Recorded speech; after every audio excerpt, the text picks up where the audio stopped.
साथियों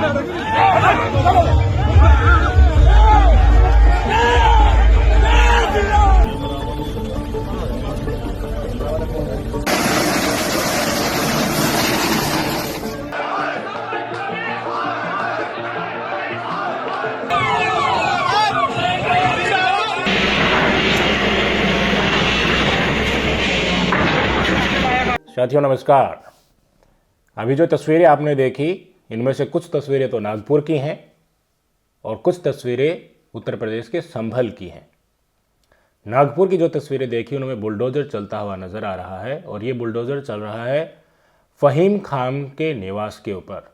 ये पूरा का पूरा रेजिडेंस फ़हीम खान की पत्नी के नाम से रजिस्टर्ड है। नगर पालिका ने, नगर निगम ने आरोप लगाया कि ये नक्शा पास नहीं हुआ था, नहीं बना हुआ था नियमों के अनुसार, इसलिए इसको बुलडोजर से ढाया जा रहा है। पता सबको है, बुलडोजर चलना अंध भक्तों के दिल में नफरती टीसू जो कूद रहे हैं उनको सांत्वना देना, उनको संतुष्टि करना कि देखिए जिस कर्मकांड के लिए तुमने रचा था पूरा का पूरा खेल, वो कर्मकांड तुमने पूरा किया। तो हम अब जहाँ तक बात फैली है उन सबको संतुष्ट कर रहे हैं और वोट बैंक पक्का हो जाएगा। इस तरह की एक्टिविटी करते रहने से हिंदुओं में वो भय बना रहता है, साथ साथ एक फोका विश्वास भी बना रहता है कि हो सकता है मुसलमान आक्रमण कर दे हिंदुओं के ऊपर तो बीजेपी तुम्हें बचा लेगी, बीजेपी है तब तक तुम सुरक्षित हो, ये भावना बनी रहे। इस तरह के इंसिडेंट को इसलिए भी अंजाम दिया जाता था। सबको पता है पत्थरबाजी दोनों तरफ से हुई थी। एक चौक पर पुलिस पहुंच गई थी, जबकि वहां पर रोका गया पुलिस के द्वारा, तो युवा दूसरे चौक पर पहुंच गए थे मुस्लिम समुदाय के, वहीं फिर हिंदू समुदाय के भी आगे, दोनों तरफ से पत्थरबाजी हुई। बयानबाजी लगातार की जा रही है। मोदी जी के सहयोगी संगठन हैं उनके भी बयान आ रहे हैं, भारतीय जनता पार्टी के नेताओं के भी आ रहे हैं और इन संगठनों के लोग जो जेल में पहुंचाए गए थे उनको जमानत भी मिल गई है। अब फ़हीम खान के यहाँ बुलडोज़र चल गया तो नेशनल मीडिया पर आज सब के सब टेलीविजन स्क्रीन पर फ़हीम खान के घर के ऊपर चल रहा बुलडोज़र और इसको न्याय का द्योतक बताया जा रहा है। अगर फ़हीम खान दोषी है तो हिंदुओं से ज़्यादा मुसलमानों का बड़ा दुश्मन फ़हीम खान ही है, क्योंकि इसी तरह के नेता सारे मुसलमानों के ऊपर कालिख फतवाते। लेकिन क्या ये तय हो गया? दिल्ली दंगों में केस दर्ज पुलिस के द्वारा किए गए थे, अब एक एक करके चीज़ें कुरती हुई आ रही हैं तो पता चल रहा है कि पुलिस ने वो केस ही गलत फायर किए थे। क्या फ़हीम खान दोषी करार होगा? दोषी करार होने के बाद बुलडोजर भी चलाओ और भी दंड दो, सार्वजनिक दंड, और एक डेमो भी बनाओ कि देखिए ये व्यक्ति मुसलमानों का बदनाम करने की कोशिश कर रहा था, हिंदू मुस्लिम दंगे कराने की कोशिश कर रहा था, तब सब सहयोग करेंगे। लेकिन बुलडोजर चलने से तुमने तत्काल जस्टिस दे दिया और ये बयानात बना दी कि हम ऐसे ही कानून व्यवस्था को चलाएंगे। बुलडोजर उनके घर क्यों नहीं चला जिन्होंने पत्थरबाजी की थी? दूसरी तरफ वाले। पता है, कल की आपको एक खबर बताता हूँ। 38 साल के इरफान अंसारी, इसी नागपुर हिंसा में इनको चोट लगी थी। तो मुसलमान है तो कौन मारेगा चोट, पता ही आपको।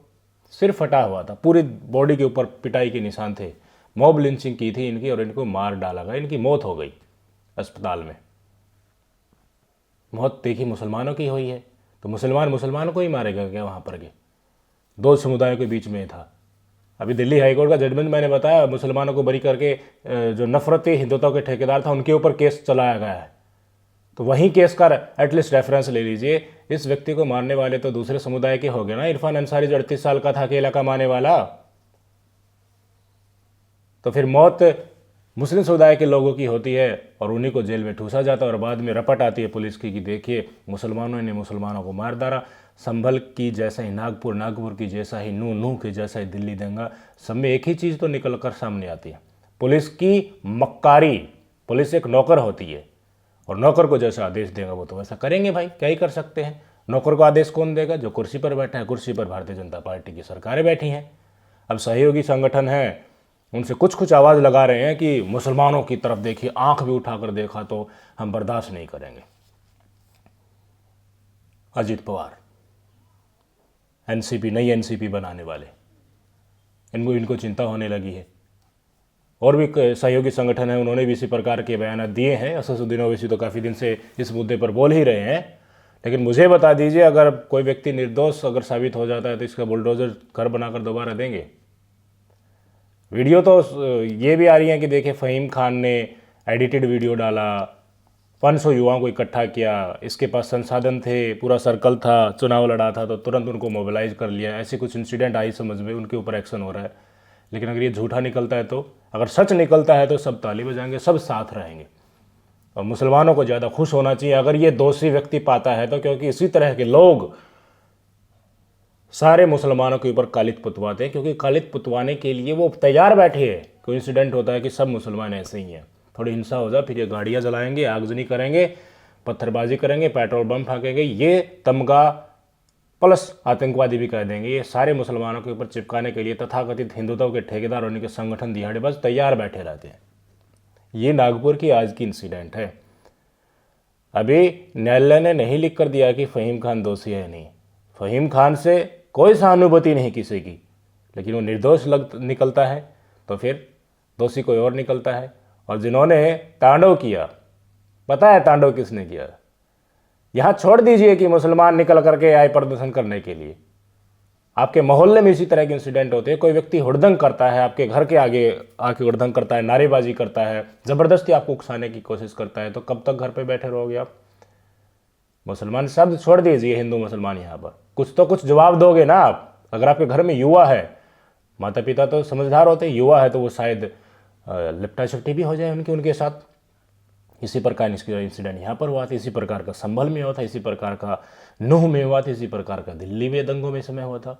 भड़काने वाले कौन है, पहले उनके ऊपर इंसिडेंट करो ना। नूह में क्या कहा कि तुम्हारा जीजा आ रहा है, कौन सुन लेगा? या छोड़ दो जो कि मुसलमानों को कहा था, आम हिंदू को कह दो कि तुम्हारा जीजा आ रहा है, फिर बताओ तुम्हारी बोटी बोटी नहीं कर देगा क्या? वो कौन सुनेगा? बहन की गाली सुनेगा कि कोई?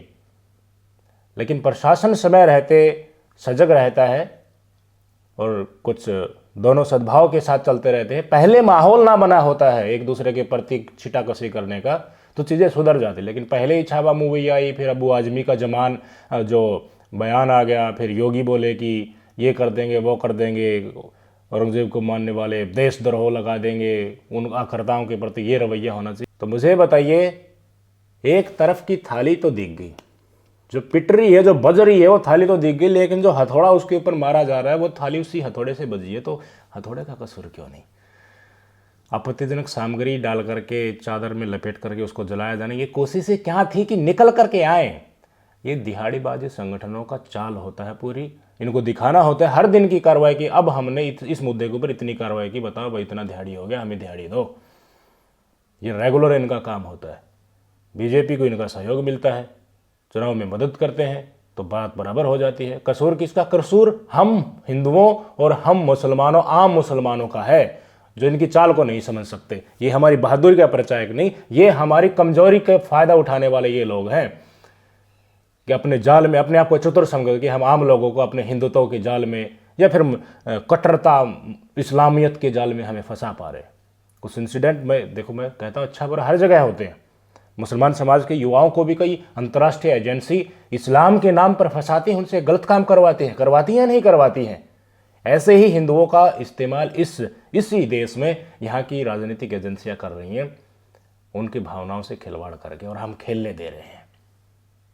हमारा आपसी बॉन्ड अच्छा नहीं होगा तो ये यूं ही खेलेंगे और यूं ही डरा करके वोट लेते रहेंगे। अभी संभल में जो जामा मस्जिद में इंसिडेंट हुआ था, सदर है वो एडवोकेट साहब भी है जफर अली, उनको कल एसआईटी ने गिरफ्तार कर लिया। बोला कि इन्होंने दंगा भड़काने की कोशिश की थी। जो लोग मुस्लिम समुदाय के मारे गए थे, खबरें आई निकल कर कि मुसलमानों ने उनको मारा है, आड़ ले ली गई थी। अब वकीलों ने प्रदर्शन करना शुरू कर दिया है, क्योंकि सदर साहब एडवोकेट थे। काफ़ी वकील सड़कों के ऊपर आ गए, तस्वीर आपके स्क्रीन के ऊपर है।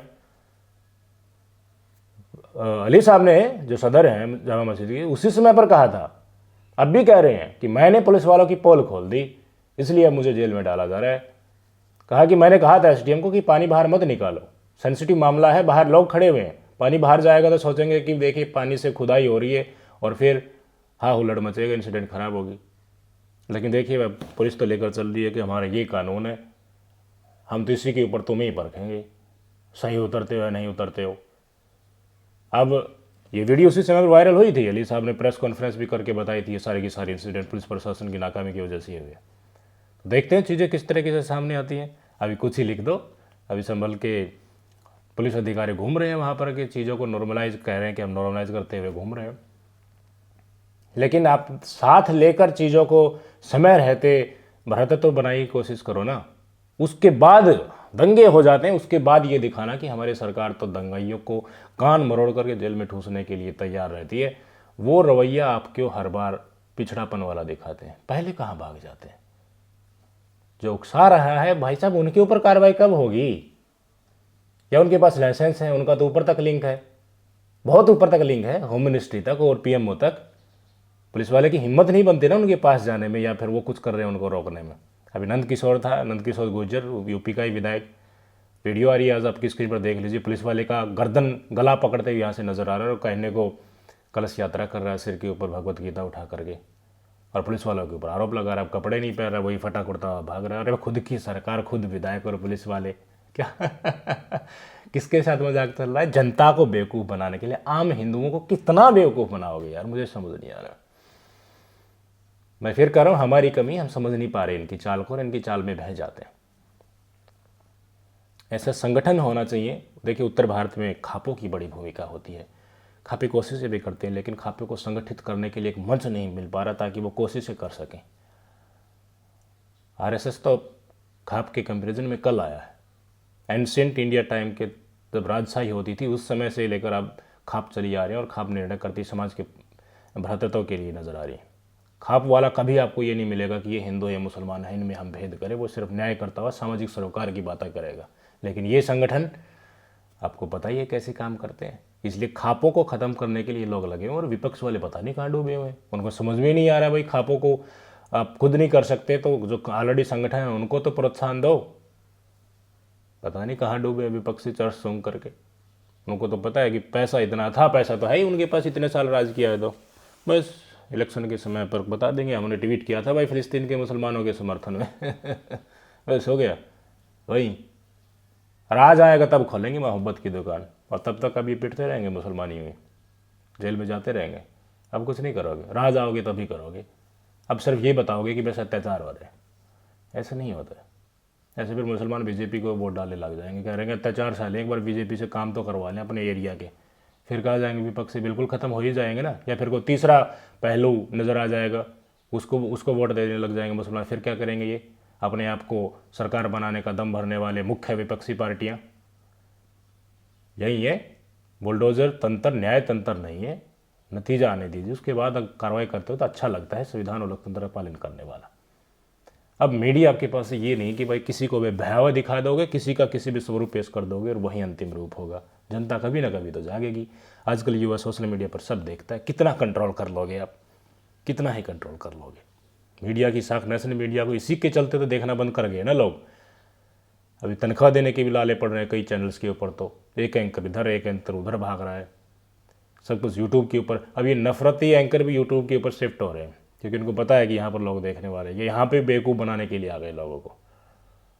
बताइएगा मुझे कि संभल और नागपुर में बराबर बराबर, उत्तर प्रदेश और महाराष्ट्र जहाँ से भारतीय जनता पार्टी भारी झटका मिला था, कुछ ज़्यादा ही एक्टिविटी हो रही है। एवरग्रीन करना है दंगों को और हिंदुओं को डराना है, तो भारतीय जनता पार्टी हिंदुओं तुम्हें डरा कर वोट ले रही है। ये बहादुरी की प्रायचिकता नहीं है, समझो इस बात को। अपने आप के सामाजिक सद्भाव को कौन बिगाड़ रहा है वो खेल को समझो। नमस्कार।